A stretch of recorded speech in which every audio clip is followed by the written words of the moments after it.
नमस्कार. खरीप 2023च्या पीक विम्याबाबत थोडी अजून स्पष्टता आपल्याला द्यायची होती.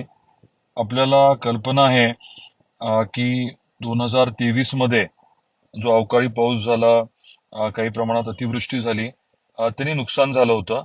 आणि सप्टेंबरमध्ये आपल्याला आम्ही आवाहन केलं होतं की आपण कृपया 72 तासाच्या आत विमा कंपनीला इंटिमेशन द्यावं, कल्पना द्यावी आणि नोंद जी आहे ती आपल्या तक्रारीची करून घ्यावी. ही आपल्याला आवाहन केलं होतं, विनंती केली होती.